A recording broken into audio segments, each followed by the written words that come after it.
Good afternoon, and welcome to Jeff and the Rabbi.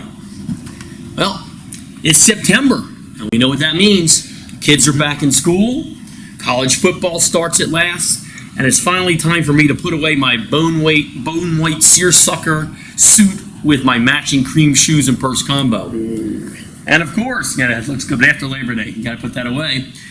And of course, the biggie, the high holidays, they're here. Let's talk about Rosh Hashanah. That's the one coming up. That's the one where our fate for the next year is put on the table and our initial verdict is read. But doesn't it seem like it's all deja vu all over again? I mean, what can I do better this year to avoid some of the pain and problems of the last year? Why did I run into so many roadblocks this year? Why wasn't business a little better? Every time I thought I finally pulled things under control, God pulled the rug out from under me again. How can I avoid these pitfalls for the future? Maybe the answer isn't about the future, but maybe it's about the past. If we recall all those stumbling blocks that we put in our path last year, and all the time we spent angry and lamenting our misfortune, we might realize that all those impediments and obstacles were put there on purpose. Looking back, we realized that we ended up growing from all these supposed misfortunes. So in this Rosh Hashanah, maybe God wants us to realize that when the life complications start coming this year, we should just skip all the agonizing and moaning and just get right to the growing. It sure would be a lot simpler, and maybe we can grow a heck of a lot stronger. Or, that's option number one, or option number two, we can just make the same worthless promises that we made a year ago, but really, really mean it this year. Example. Last year I vowed to quit drinking, being lazy, being selfish, procrastinating, talking bad about others, and that whole coveting thing. But then, of course, I remembered that nobody likes a quitter. So maybe, it's true, so maybe this day of judgment is not about these empty once-a-year resolutions about things that we think would make us better people, but instead it's all about recognizing the lessons that the Almighty plainly puts in our path to push us in the direction that He wants us to go. That makes a whole lot more sense to me. And just remember, New Year's resolutions go in one year and out the other. Oh, beautiful. Right. Wow. I'm going to tear up. That sounded so good. I teared up when I wrote it. Yeah. So Rabbi Friedman, what do you think? Rosh Hashanah, same as every year? Is there something we're supposed to be a little different that we learned from what we did or didn't do last year? Well, that's really the issue, because everyone's going to come and everyone's going to be thinking about next year. Pray to God, please be good to me, be kind to me. Don't punish me, don't make it hurt, don't make anyone sick, prosperity and all that stuff. We're all thinking forward. So I would really like to make a plug for thinking back on Rosh Hashanah. Everyone is very forward. God's going to inscribe you in the book. We're all very, very concerned about the book, getting written down in the book for the next year of prosperity, and all the greeting cards. May you be blessed with a year of prosperity. So the question is, what were you blessed with last year? What was last year? How do you process last year? Now, why do I say this? If we look at the Musaf service, that's the big service during which the shofar is sounded in the synagogue, it's divided into three sections. And those three sections have titles. One title is kingship, and it's all about crowning God as the king and God being all-powerful over the world and everyone recognizing that. Rosh Hashanah theme? Yes, got it. That's a real bona fide Rosh Hashanah theme. Okay? The third section is called shofars, and it's all about all the different times in history that God has sounded the shofar, and in the future when we hope He will sound the shofar, and the shofar heralds the coming of new good things and snaps us back to our senses and all that. Shofar, like the guy here, right? The shofar. Got it. In between those two, the middle section is called remembrances. Now that's a little difficult. What's with remembrances? Why are we remembering? I think the problem is there's usually that fourth thing is right after the second part of Musaf, the third part, everybody in the back row leaves and goes for lunch. So we never get to the memories part. So maybe that's the problem. Actually, if they make it even to the first part, right. The rabbis should have been a little smarter. But see, right. the chauffeur should have come all the way at That's the one end. time. Keep the chauffeur at the end. That would Right. keep them in their seats until the end. Right. But they blow the chauffeur in the beginning and then throughout and then at the end. But once people heard it in the beginning, most people say, well, that's good enough for me, and Yeah. they're on their way. True. Right.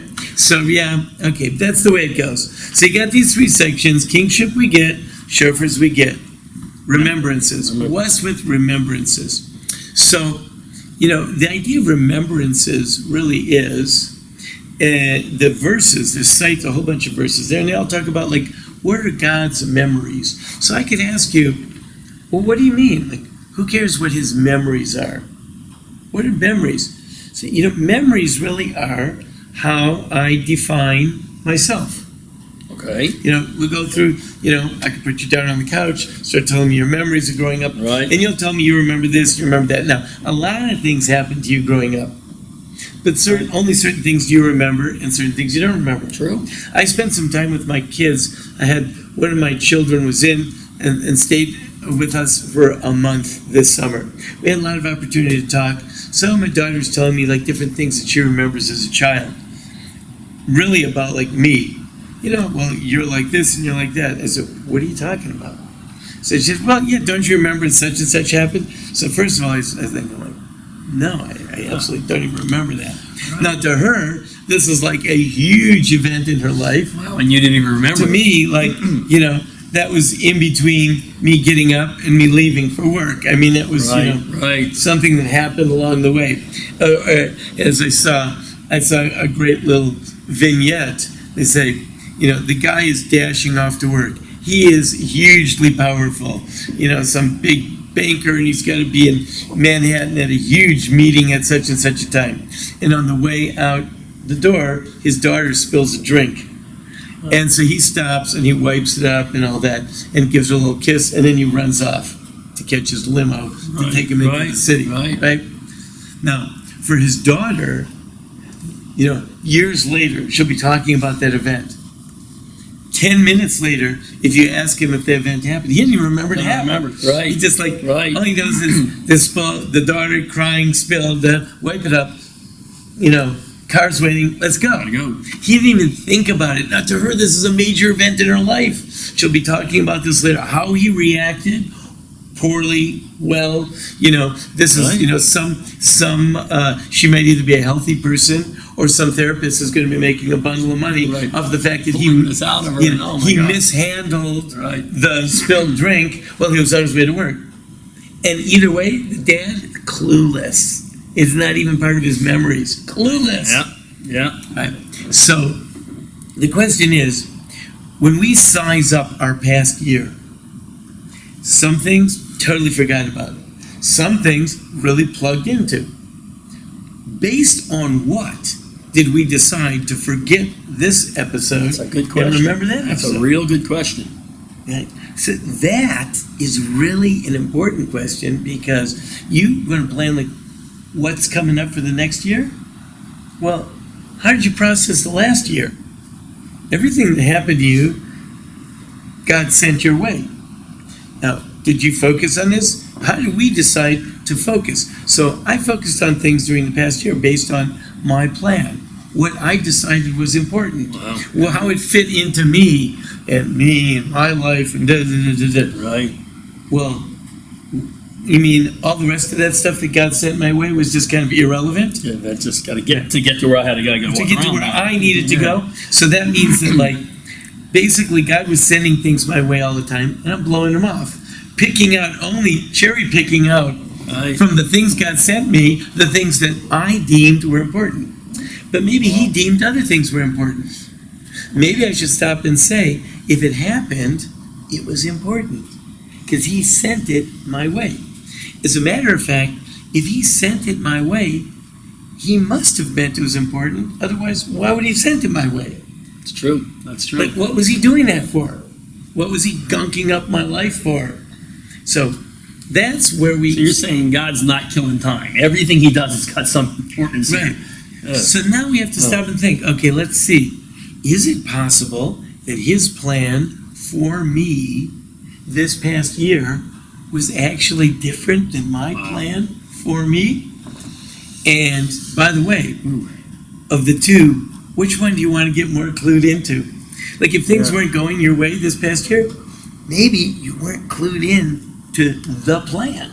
So they might have been not going my way because I was going the wrong way. Right. Oh, So wow. now, if I'm praying for next year and all the stuff that I want, maybe I first really need to get clued in to the plan, the big plan. I mean, if I'm praying to God, so what do you think? This is just like this is the drive-through. You know when I want with the And the biggie fries. right, and hold the ketchup. Right. Like is that's what I'm doing? I'm dialing up, or am I supposed to try to say, hey, what is the plan?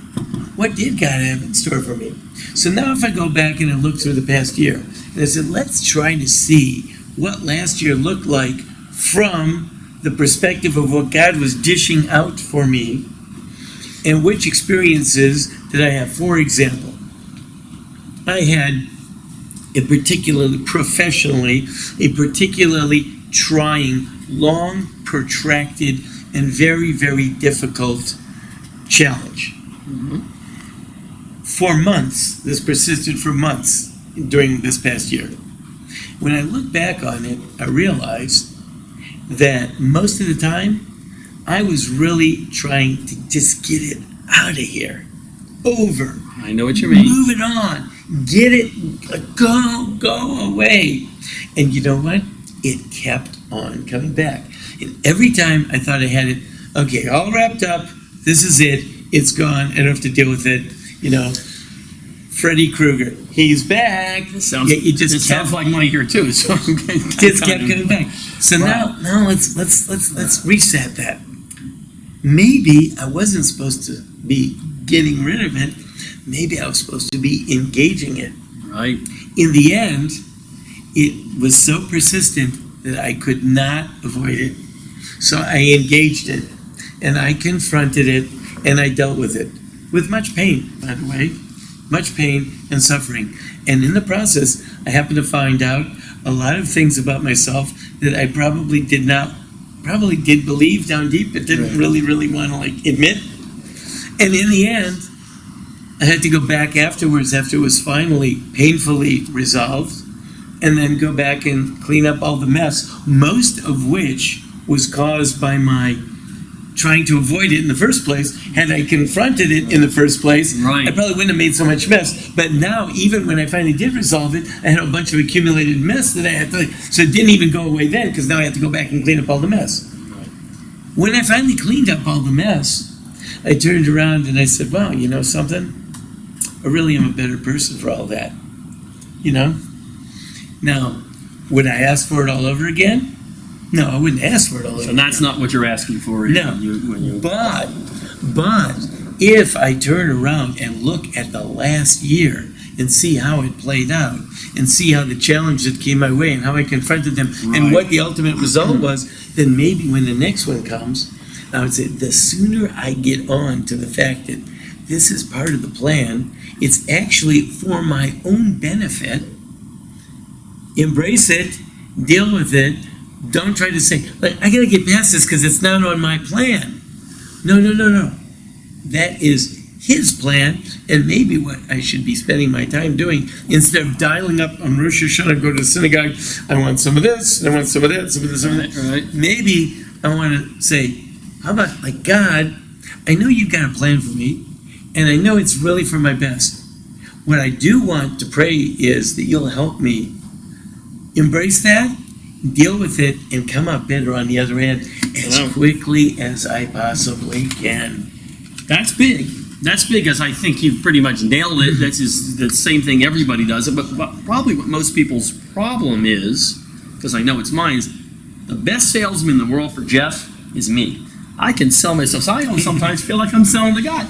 Well, I know I can talk that's not really what this means. What it really means is I need to do more of this over here, and I need to do more of this here, because that's what and I can sell Jeff. I sometimes feel like I'm trying to sell to God here too, and maybe, and I feel like I'm even going off track. And I think most people are probably the same way. Even if you're connected, like you say, and you want to know what God's plan is, you really want to know what your plan is. Right. So if you can sell it, what God's really trying to say is, by doing this to me, is I should keep doing what I'm trying to do and do it harder and do it better. So instead of approaching God with what I need, Right? how about approaching God with what do I need? Okay, that's better. Yeah. That would solve my issue there. And you know what, God? I know that you already know. I think that I know, but based on my review of the past year, Right. it turns out that I really didn't know. Like last Rosh Hashanah, I really didn't know so well what I need. You showed me during the course of this past year what I needed, which that wasn't what I was praying for last Rosh Hashanah. So how about this Rosh Hashanah, instead of me praying for what I need, let me pray that, God, show me what I need. Show me what I need, and show me that I need that. And let me embrace that. The sooner, the better. And usually the sooner the better. That means the less collateral damage. See, that's brilliant. That's what you should use that in your sermon, by the way. And I won't tell anybody that heard it already. You might want to use that because that's a good point. Right. Are you already writing that? If I get up and I say this in the synagogue, everyone's going, "Oh, we already saw that on Jeff and the Rabbi." Really, come on. Everyone's watching it. Of course. Give me something new. We already Right. know this. Right. But still, I think the real point of probably the congregation is, and I know this is the point with my friends, when things go bad, as I see it bad, no, I'm not saying it really is Right. bad. Oh my God, even it's the flat tire I get every day, or it's the, here I am trying to work with my boss. I'm trying every day, he takes me in this other direction. I'm trying to, they see this as bad. I mean, it's pain, it's suffering. Why is my life so bad? When, as you're saying, and it makes a lot more sense, maybe this is to nudge you into this direction, to move you over here, to show you where you're trying to be. People don't get that. People don't realize that sometimes the pain, as you described it, is the whole point. Right. So it's a tough one. Obviously, you gave what we should be doing, but that's a tough one. Right. It's not easy to do. To realize that that's pushing me in the right direction. Right. We spend a lot of time trying to overcome it, straighten it out. But if we realize that the process of overcoming and the straightening out is really the goal. It's not to get to the end. This is the process. This is, the guy that's in rehab, Right. the goal isn't to get through this so that I can be fixed. Right. The rehab is the goal. The process of getting to there is what it's really all about. And the things that I will learn and experience, and the feelings and the conflicts and all that stuff, that's what I needed to contend with in my life. Wow. And that definitely makes sense, because for most people, why me? Why is life so tough? Why is life so hard? And we all feel sorry for ourselves, we bear for ourselves, but life's so hard to maybe push you in the direction that you need to be going, and we should be asking that question. That makes more Right. sense. Now, interestingly enough, Why didn't you say this last year? It wasn't there yet. It would have been a good sermon for me last year. Wasn't I just there wasted yet. another 365 days here. Wasn't there yet. You know why I wasn't there yet? Because I needed the experiences I got of you. last year I got you. to get me there. And had I had the experiences of last year, the year before, wouldn't have worked. Wouldn't have been the right time. Wouldn't have worked. Wow. I had to have last year's experiences this past year, because whatever it was the year before got me to be able to make this year's past experiences productive. So God, understand, I've been waiting for Rabbi Friedman here to get me in the right path. It wasn't my fault. Okay, good. Yeah. As long as the blame is where it needed to It's be. really interesting, though. This is a great lesson to remember, and this is why it's really important. All the stuff that happened, whatever happened, it wasn't bad. It wasn't bad. It was what I needed, which changes the whole attitude. You weren't stuck in this rotten relationship. That rotten relationship, that's part of what you needed to become you. Now, how you got out of that? Did you repair that relationship? Did you bail on it? I don't know. Did you learn the things you were supposed to learn, or did you run away from the things you were supposed to learn? If you ran away from the stuff you're supposed to learn, it's probably going to come back again, and you're going to have to get it straight next time. Because you didn't get it. So when you see these things on Facebook, which this always bothers me anyway, you say, oh, I need to get negative people and negative events out of my life. I need to... Maybe those negative people and those negative events are maybe supposed to be in your life, and you can write it in Facebook as many times as you want, but they're going to keep coming back in different forms. That's right. Why is this guy here messing me up? I've got an agenda, and this guy keeps getting in my way. Maybe it's your agenda. This guy is my agenda. I think he's noise, he's interference in my agenda, and God's saying, no. That is your agenda, because I'm the guy that decides your agenda. Wow. So now, and how do we know this? If you look at in the 3 sections in the prayers, the section on remembrances, it's really interesting. Really, really interesting. A lot of them are God's memories. That's what God has memories. What's God remembering? Like, why does God need to remember? What's that all about? It's really interesting when you read them. All of his memories are all about how he loves Israel, how Israel followed him into the desert, into a barren land, into a wilderness. And God says, I remember with such yearning how you followed me into the wilderness. Well, what opportunity did we have? We were in Egypt, they had us slaves. So of course they had to, but no, God puts a positive spin. It remembers that yearningly. It's a beautiful thing. It shows us that God really just remembers us positively. Even all the bad stuff we've done, he remembers us positively and wants to take care of us. So therefore, we have to think back on the past year positively, regardless of its ups or downs, its pains. Many people say, oh, I'm just so glad that year is over. I've heard that a lot. Right. All the time. Remember the year positively, then you set the stage for the next year to be positive. You remember last year negatively? You're still fighting, you're still trying to keep your own agenda. It's probably going to end up being another year of fighting and trying to hold on to your own agenda. Wow. It doesn't work well. So this puts a little. It sounds easy. I mean, easier if we could just get over our. It's not me. My goals are great, but maybe they're wrong, or maybe they just need to be adjusted a little bit, and we got to go back and look at the past and see where God has been pushing us. Right. So I would say, really, the way to start off for next year is to sit down and make a assessment. Write up your past year. What were the highlights? What were the lowlights? And then say, what if I was looking at my life from God's perspective? Would it come out the same? Would the list be the same? The Wow. highlights and the low. Would the list be the same? Wow. And that'll really help set you up for Rosh Hashanah in the coming year. What he said. I like that. That was good. That was actually pretty good. I think my New Year's gift to people will be the link to this episode. There you go. I think that would be the best gift they could have. All right. Wow. Well, Shana Tova and Happy New Year. This That's would be right. a good one here. That's right. Like they say, shofar, show good. Oh, that was a good one. Wow. All right. Next week. Next year. Yeah.